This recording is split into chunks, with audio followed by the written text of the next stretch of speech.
On the timescale of the Earth, this was nothing. In the expansion of the universe, this was even less. But in the year 2012, in a forgotten city named Paris, something intense was going to happen.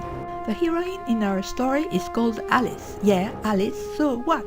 Like all the girls of her age, Alice is a dildo with colored jewels, and she listens to the Mexican radio. I'm on the Mexican radio. She also grows a garden with lettuce, but it's so small she needs a magnifying glass to see it. Her best friend is a pigeon named Robert, but since she calls all the pigeons Robert, his name is Robert 46. Hello, I'm Robert 46 and I'm a pigeon.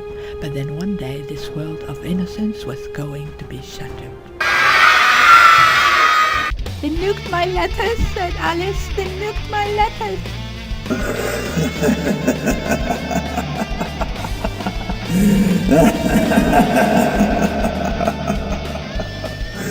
This was Baby Bottle, the Machiavellic guest of this unfortunate city. And his line was the same as the ancient hordes: die or become a slave. And as soon as he saw how minuscule Alice's garden was, he knew he had to nuke it. Baby Bottle, a pest exterminator, had been invited by the Paris officials to monitor their lettuce nurseries. But this was all a trick, as he hated lettuce. His idea of plants was totally different. As a matter of fact, he had built a massive nuclear plant right across a famous city tower, called the Elves Tower because it used to be inhabited by elves, and Baby Bottle was living there. The city officials knew they had been when they saw this poisonous plant appear one day out of nowhere, but they finally decided to go back to dancing because frankly they had no other training. So Alice gathered the pigeons to ask them for advice. She said, "They already nuked my lettuce, which was so small I could hardly see it. It can only get worse." The pigeons said it's time to take action, and they were right. By then, Baby Bottle wasn't just nuking miniature objects like dwarf lettuce, toothbrushes or eyeshadow. He was also nuking words like oxygen, nuance, civilization. But who was Baby Bottle? Baby Bottle was from a country named Your Highness, shortened to Your S. It had enjoyed its hour of glory and was even an early role model. Its first rulers were known to meditate on a bed of lettuce, but by that time it was a rogue model. Baby Bottle had two secrets. One that would make him cry on a moonless night. He had a fake eye. The other was his own private collection, but this one was for his secret enjoyment.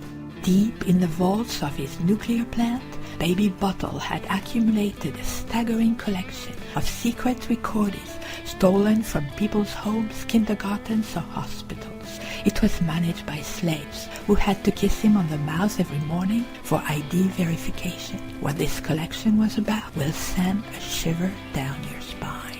There had been rumors for years about its contents, but now the pigeons had found a list in a garbage can with some of the files on the discs and CDs. Babies choking on the bottle, 395 recordings. Soldiers having eyelid surgery, 54. 5-year-old being stung by bees, 92. Police officers on duty playing with themselves, 121. Alzheimer patients asking for their dead mom, 79. Cancer survivors learning they're in terminal phase, 97. Children having their pets removed from them and vomiting, 224. No women there. Pigeons, who are good observers, had noticed Baby Bottle was using his fake eye as a biometric remote control. One day he had removed it, they stole it, and without any understanding whatsoever of what they were doing, they were able to activate the delete. Within seconds, the whole nuclear plant with its huge reactors and its fumes went puff into the night as it was just a big balloon. And suddenly everyone could see Baby Bottle watching TV in his underwear with his 5 wives, as he was also a family man. Some say he grabbed his bike and fled into the night, followed by his wives on a bus. Others that Your Highness sent a space crane and whisked them all away to the moon. The slaves were liberated and had a big Mexican party. And call it a flock of pigeons or a critical mass, but before anyone had time to play or copy them, the pigeons went to the vaults and scratched all the discs with their beaks and claws. They also scratched a neighbor's collection of 1920s New Orleans jazz, but they were just birds. Pigeons, said Alice, you are heroes. You have more courage than these lazy, greedy, cowardly, immunity-seeking, tech-illiterate bullies we elected as officials and who can't even dance. You've proved all evil is inflatable and grows with the air we pump into it. Come, my dear Robert 46, now is time. We must cultivate our garden.